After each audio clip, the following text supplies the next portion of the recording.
आता पावसाबद्दलच्या घडामोडी अगदी झटपट सुरुवात करूया। कोल्हापूरच्या पंचगंगा नदीची पाणी पातळी धोका पातळीच्या वर आहे। दरम्यान धरण क्षेत्रात होत असलेल्या पावसामुळे राधानगरी धरणाचे 4 दरवाजे उघडण्यात आले। त्यामुळे पूरस्थिती आणखी बिकट होण्याची शक्यता आणि या पार्श्वभूमीवर जिल्हा प्रशासन सज्ज असून नदीकाठच्या गावांना स्थलांतरित करण्यात आले। गडचिरोलीत जोरदार पावसाने हजेरी लावली। प्राणहिता नदीला पूर आलेला आहे। पुराचं पाणी लगतच्या शेतात आणि परिसरात शिरलं असून गोसे खुर्दामधून सोडण्यात आलेलं पाणी ही वैनगंगा नदी वाटे प्राणहितामध्ये जाऊन मिसळत असल्यानं नदीकाठच्या गावांना सतर्कतेचा इशारा देण्यात आला आहे। प्राणहिता नदीच्या पुराची दृश्य ड्रोन कॅमेऱ्यात कैद झाली। रत्नागिरीच्या खेडमधील जगबुडी आणि नारंगी नदीनं धोक्याची पातळी ओलांडली। ग्रामीण भागातील अंतर्गत रस्ते बंद आहेत।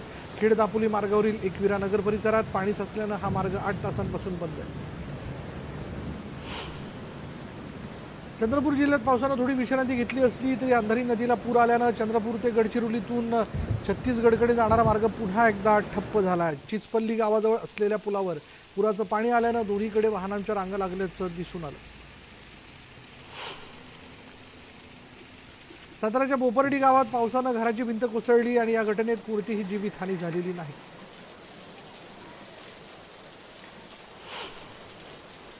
आळंदीच्या इंद्रायणी नदीपात्रात 2 कंटेनर वाहून आले आणि नदीला पूर असल्यानं पाण्याचा वेग प्रचंड होता। त्यात हे कंटेनर वाहून जाताना दिसून आले। पिंपरी चिंचवड शहरात जोरदार वाऱ्यानं डीपी कोसळल्याची घटना समोर आलेली आहे आणि ही घटना समजताच महावितरणनं वीज पुरवठा तातडीनं खंडित केल्यानं दुर्घटना टळली। पुण्यात सुरू असलेल्या संततधार पावसानं ठिकठिकाणी जुने वाडे कोसळल्याच्या घटना घडल्या आणि या वाड्यात अडकलेल्या नागरिकांची अग्निशमन दलाच्या जवानांनी सुटका केली। पिंपरी चिंचवड शहर मुळा, पवना आणि इंद्रायणी या 3 नद्यांच्या मधोमध असल्यामुळे इथे पुराचा मोठा धोका निर्माण झाला आहे। पिंपरी चिंचवड शहरातील प्रत्येक भागात असलेल्या सोसायटी आणि अनेक घरांमध्ये 3 ते 4 फुटापर्यंत पाणी साचले। साताऱ्याच्या जावळी तालुक्यातील कुंभारगणी गावात मुसळधार पावसामुळे जमिनी खचू लागल्यानं ग्रामस्थांमध्ये भीतीचं वातावरण निर्माण झालं आणि 3 दिवसांपासून सुरू असलेल्या पावसामुळे जानुबाई मंदिराशेजारील कड्याच्या बाजूची जमीन खचू लागल्यानं मंदिराला धोका निर्माण झाला। नांदेड जिल्ह्यातील देगलूर तालुक्यात पावसाचा जोर वाढलेला असून गावानजीक असलेल्या ओढ्याला पूर आला आणि या पुरामुळे तुपशेळगाव आणि लखा या गावांचा संपर्क तुटला। ओढ्यावर असलेल्या पुलावरून पाणी वाहत असल्यानं ग्रामस्थांनी पुलावरून धोकादायक प्रवास करू नये असं आवाहन तहसील प्रशासनाकडून करण्यात आलं। नाशिकच्या इगतपुरी तालुक्यात सुरू असलेल्या मुसळधार पावसामुळे भावली धबधबा परिसरात दरड कोसळल्याचं समोर आलंय आणि या परिसरात पर्यटकांची गर्दी नसल्यानं कोणतीही हानी झालेली नाही। निफाडच्या नांदूर मधमेश्वर धरणातून मराठवाड्यातील जायकवाडीच्या दिशेने यंदाच्या पावसाळ्यातील पहिला पाण्याचा विसर्ग जो आहे तो सुरू करण्यात आला आणि धरणातून 10,132 क्युसेक्सने गोदावरी नदीपात्रात पाण्याचा विसर्ग सुरू आहे। नाशिक जिल्ह्यातील भावली आणि दारणा धरणातून पाणी सोडण्यात आलं आहे, त्यामुळे नदीकाठच्या गावांना सतर्कतेचा इशारा देण्यात आला। महाडसह महाबळेश्वरमध्ये पडत असलेल्या मुसळधार पावसामुळे महाड शहरात पूर आलेला आहे। सकाळी शहराच्या सखल भागामध्ये पुराचं पाणी शिरलं होतं, मात्र पावसाचा जोर कायम राहिल्यानं आता पुराचं पाणी महाडच्या मुख्य बाजारपेठेत शिरलं असून शिवथर जवळच्या पूल जो आहे तो वाहून गेला। सातारा जिल्ह्याच्या हद्दीवर असणाऱ्या वीर धरणांच्या पाणीसाठ्यात वाढ झालेली आहे। दरम्यान नीरा नदीच्या पात्रातून 22,400 क्युसेक्सने पाण्याचा विसर्ग सुरू आहे। नीरा नदीकाठी राहणाऱ्या नागरिकांना सतर्कतेच्या सूचना देण्यात आल्या। साताऱ्यातील जावळी तालुक्याच्या पश्चिम विभागाला जोडणारा मेढा कुडाळ घाटात दरड कोसळल्यानं वाहतूक ठप्प झाली आणि या परिसरात मोठ्या प्रमाणात मुसळधार पाऊस पडत असून जनजीवन पूर्णतः विस्कळीत झालं। सातारा जिल्ह्याला शुक्रवारी रेड अलर्ट जारी करण्यात आला आणि या पार्श्वभूमीवर जिल्ह्यातील सर्व शाळांना सुट्टी जाहीर करण्यात आली।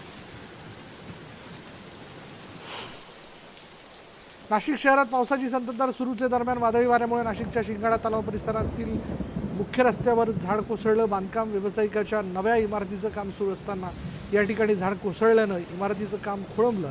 सुदैवानं यामध्ये कोणतीही जीवितहानी झालेली नाही। मुंबईजवळच्या काश्मीरातील सोसायटीमध्ये पावसाचं पाणी मोठ्या प्रमाणात साचलं आणि या पाण्यात बच्चे कंपनींनी खेळण्याचा आनंद लुटला, तर वाहन चालकांना तारेवरची कसरत करावी लागते।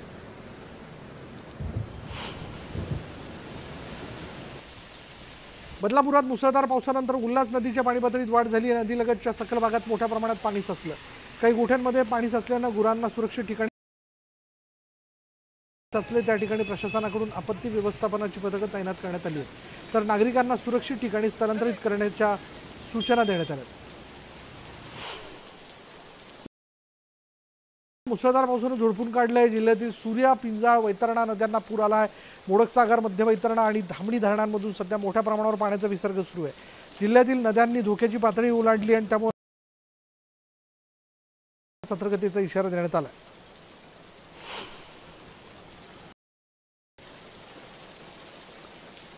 मुंबईत सकाळपासून मुसळधार पाऊस सुरू आहे. मरीन ड्राईव्ह परिसरात उंच लाटा उसळताना दिसत आहेत. त्यामुळे नागरिकांनी खोल समुद्र किनाऱ्यावर जाऊ नये असं आवाहन प्रशासनाच्या. मुंबईतील मिठी नदी धोक्याच्या पातळीवर जाऊन पोहोचली. नदीची पातळी सध्या 2.6 मीटर इतकी आहे. त्यामुळे कुर्ला जवळील क्रांतीनगर वसाहतींना सतर्कतेचा इशारा देण्यात आला आहे, तर पालिका कर्मचाऱ्यांकडून स्थानिकांना सतर्क करण्यात आले.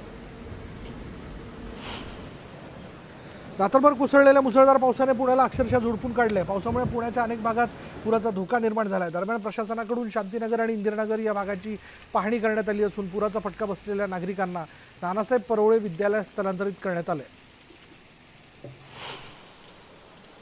खडकवासला धरणातून भीमा नदीच्या पात्रात विसर्ग सोडण्यात आल्यानं भीमा नदीच्या पाणी पातळीत वाढ झाली आणि त्यामुळे नदीलगत असलेलं महादेव मंदिर आणि भीमाई मंदिर पाण्याखाली गेलं असून दशक्रियेसाठीचा घाट देखील पाण्याखाली गेला. खडकवासला धरण साखळी क्षेत्रात चांगला पाऊस झाल्यानं उजनी धरणात पाणी वाढण्यास सुरुवात झालेली आहे. काल संध्याकाळी 6 पासून आतापर्यंत 2 TMC पेक्षा जास्त पाणी उजनी धरणात आलं. सध्या उजनी धरणात 55 TMC इतका पाणीसाठा आहे. पुण्यात पावसानं कहर केला. अनेक ठिकाणी रस्ते पाण्याखाली गेले. पुणे महापालिकेसमोरचा गाडगीळ पूल वाहतुकीसाठी बंद करण्यात आला.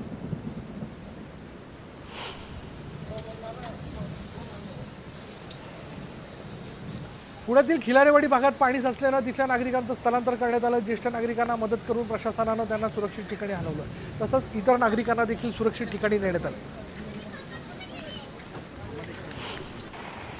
पुण्यातील कात्रज परिसरात मुसळधार पाऊस झाला. पेशवे तलाव पुलावरून पाणी वाहत असल्यानं रस्ता वाहतुकीसाठी बंद करण्यात आला.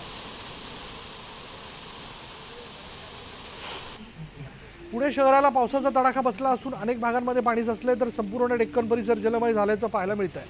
मेट्रो ट्रेनमधून केलेल्या व्हिडिओत हे दृश्य कैद झालंय.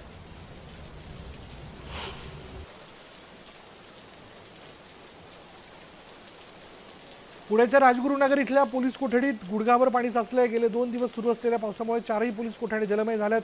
कोठडीत सध्या एकही आरोपी नसून तिथले पोलीस कर्मचारी पाणी काढण्याचं काम करत आहेत.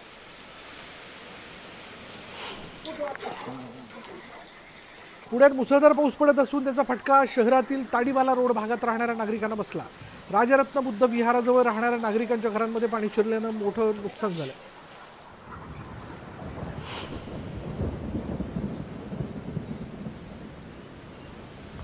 लवासामध्ये मुसळधार पावसामुळे दरड कोसळण्याच्या अनेक घटना घडलेल्या आहेत. इथे 3 बंगल्यांवर दरड कोसळली असून 3 जण अडकल्याची माहिती मिळते. रामनगर भागातही मोठी दरड कोसळल्यानं घरांचं नुकसान झालेलं आहे. या पडळघर भागात मोठं भूस्खलन झाल्याची माहिती मिळते. पुण्याच्या आंबेगाव तालुक्यातील पश्चिम पट्ट्यामध्ये सुरू असलेल्या अतिमुसळधार पावसामुळे जनजीवन विस्कळीत झालेलं आहे.